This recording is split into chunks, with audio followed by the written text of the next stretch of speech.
Alright, fellas, today is the day, at least the day I'm recording this is the day I should say, that update 13.4 has gone live. And that means the Maine has been unleashed to the masses. You know how I know? Because one, I have one, and two, every single match that I've played this afternoon has had at least 3 mains in it. It's a little popular over here on the North American server, at least. But, like I said, I have spent my afternoon playing the main, so we're going to go through her today and discuss whether or not she is worth your hard-earned credits to get, because this is a super ship. She is in the tech tree for the whoppingly high price of 40 million and change credits. And her repair cost is quite a bit too, so yeah, you definitely want some deep pockets before you even think about picking this thing up. But what is the Maine? Well, before we get into that, I do have to give a big shout to the channel's Patreons, because even though this particular ship is a Techline ship and is free, the Patreons are the ones that make this ship review and all ship reviews possible here on the channel.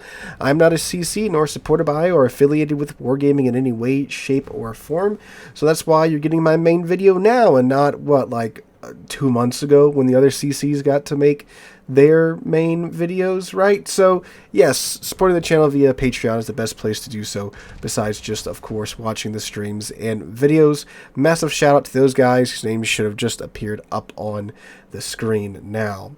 So, the Maine. What is the Maine? For the best and easiest explanation, simplest explanation I should say, she is essentially a bigger Montana in just about every way, shape, and form. She's physically larger, she has more HP than the Montana, and you get an additional gun per turret, and that is essentially what the ship is. There's a couple of different changes here and there. Let's talk about those guns then, shall we? What most Battleship players really care about. And at first glance, the Maine is a little underwhelming when it comes to the firepower department. You might be saying, Sealord, you have 16-inch guns. That's not very underwhelming. Well, I mean, by tier 10 standards, it's not. But by super battleship standards, it kinda is. Because the thing about battleships is that there's 2 things every battleship player cares about.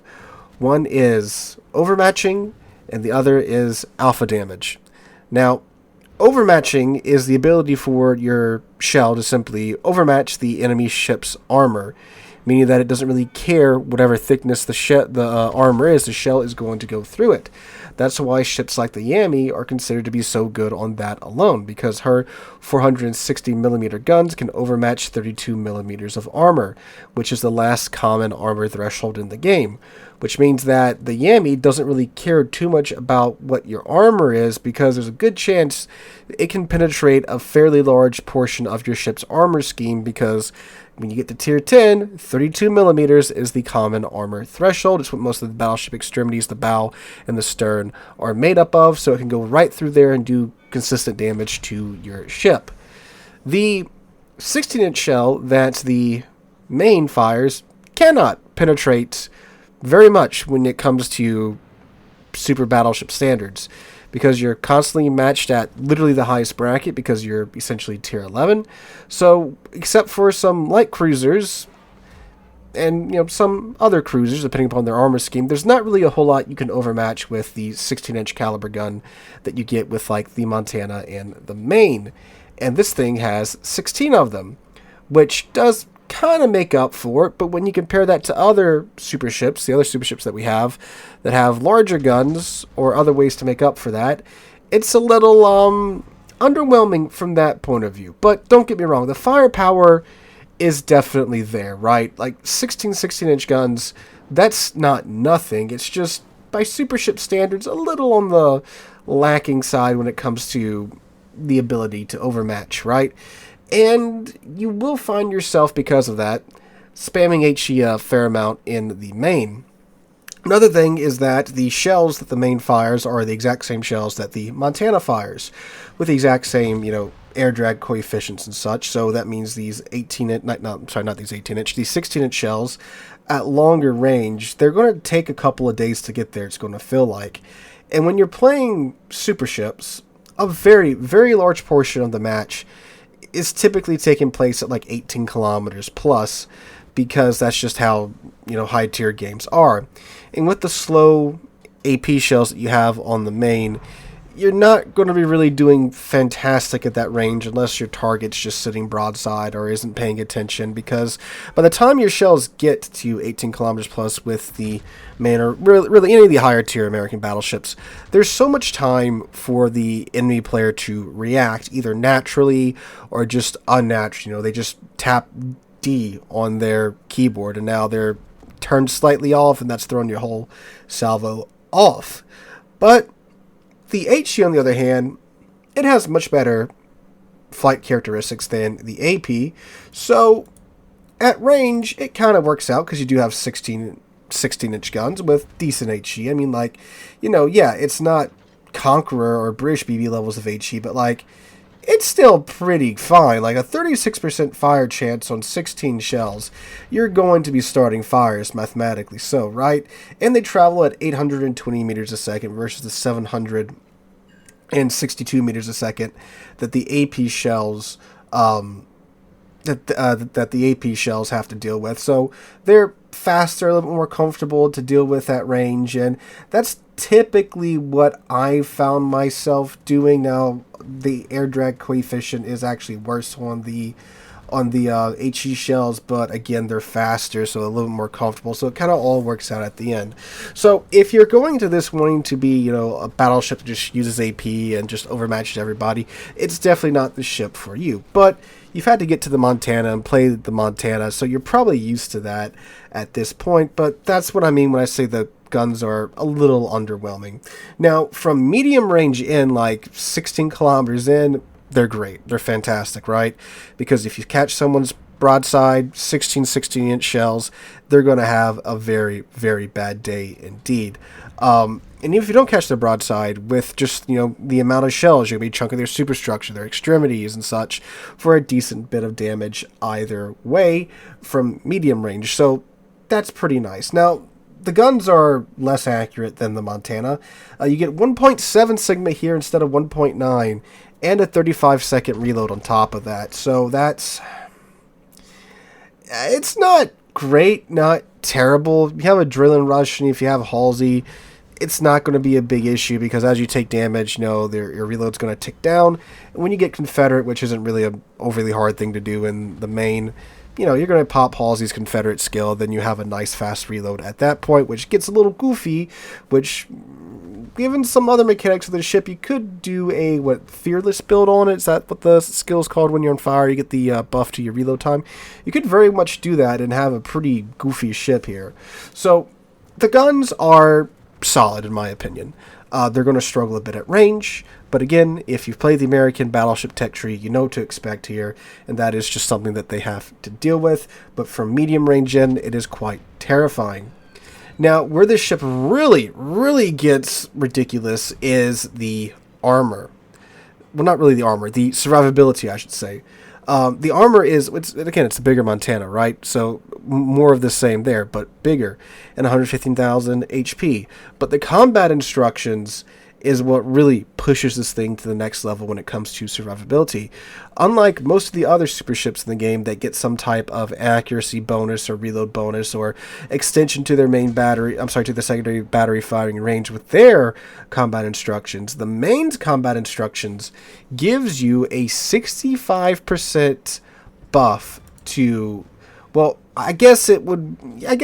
is a buff. You get a 65% buff to your fire burn damage that you're going to take, and your flooding damage that you're going to take, which means you take 65% less damage than you normally would, which in this current year, 2024, where there's ton of HE spam, tons of CVs with the carpet bombs, with the rockets, with the torpedoes, that is a lot of damage. You can simply just slap F after getting, it takes like 2 salvos to fill up the bar with the Maine, because again, 16 shells, right? You fill that up, get a couple of fires on you, press F, and you don't really care. 65% damage reduction to the fire damage and the flooding damage that you get coming in.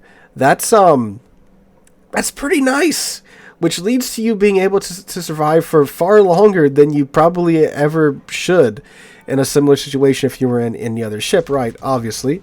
So that means if you need to go to a flank and just live, it's one of the best ships in the game to do that. And just by the nature of the armor layout, and the truth is too, I didn't even really use that combat instruction skill too much with the Maine when I was playing through her. Just the armor itself is evidently, I mean, again, it's similar to Montana. It's pretty low in the water. Your citadel's fairly low, so unless you're turning hard over, you're not really going to get citadeled too often. But anyway, it's a really, really survivable ship. In most of the matches I played, I easily just breeze by 5 million potential damage. In combination, because again the ship is just the way it's designed, it's so tanky, and then you throw the combat instructions on there that gives you the ability to again not care too much about fires or floods for 45 seconds. Yeah, the ship is ridiculously survivable. And then of course if you go and build into it with survivability skills and stuff, you can push that even further. So in terms of its survivability, it's one of the most survivable battleships in the game at this moment, but doesn't have a super heal, right? So it's just absolutely ridiculous what the ship can go through, and what I did go through with the ship. And again, like there were like four mains on either side of the team, and my flank would die, and it was just me against these three other mains. They just, send everything my way, the HE and the AP, and oh look, you set 2 fires on me, I don't care, I'm gonna pop my combat instructions and simply not care about your fires while I laugh as my heal easily repairs all the damage your dinky little 2 fires are trying to do to me. It's a ridiculously survivable ship when it comes to that. So that is definitely the highlight of the ship. So beyond that, though, most of everything else is literally Montana, but bigger. It can go, if you have the speed flag on it, it can go a blazing fast 31.9 knots, so 32 knots. The turning circle radius is, of course, huge because it is a big ship, 1,070 meters. It does take a second to get going as well. Again, it's a bigger ship. If you play any of the super ships, they all kind of feel the same. It's not Hanover bad, but it is, of course, a bigger, meatier ship. Now, would I recommend you getting this ship? I mean, like, if you like Montana and you are okay with a bigger Montana with less accurate guns, yeah, I'd say pick it up. I wouldn't really recommend it as a daily driver because you're going to lose credits like crazy on it because it is a super ship, right? It has a 400,000 base repair cost, and then if you're running signals, you're pushing 1 million credits there that you got to clear every battle in order to even break even. So yeah, but I can definitely see this for like competitive being a pick just because of how survivable it is with that combat instructions, because most ships in the game, despite their armor or anything, they can eventually get burned down. But when you have the ability to not be burned down, and you can have that ability for basically every 2 salvos that you fire, because I'm not sure the exact number that you need in order to get the combat instructions going, but it is almost nothing. Yeah, it doesn't mention it in the game. It's 6% per main battery shell hit. So yeah, again, like 2 salvos, you got that very, very easily. So it's not really a tall order to get that combat instruction up and using it to simply survive. But yeah, no, if you play the Montana, if you enjoy the Montana, you will definitely enjoy the Maine. Again, firepower, medium range in, it's pretty terrifying. If you find someone broadside, especially a cruiser with the Mark 8 super heavy American AP, they're probably going to die. So that's always great. But yeah, no, it's a ridiculous ship. It's a ship that it was hotly anticipated, and it kind of lives up to the hype. Again, if you're going at it from the survivability side of things, I know I keep saying the firepower is like a little underwhelming, but again, we're talking about super ships here, ships with 19 and 20 inch guns. That's the norm at this tier pretty much, right? So by those standards, they're pretty small, but I think it definitely makes up for it in its survivability for sure.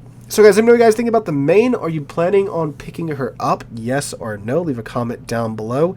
If you enjoyed the video, make sure to drop a like, leave a comment, subscribe to the channel. We're on our way to 60,000 subscribers. Just past 56,000 subscribers a few days ago, and I cannot thank you guys enough for that. Hope you guys have a wonderful Thursday, one for the rest of your week. Hope to catch you guys in the next one.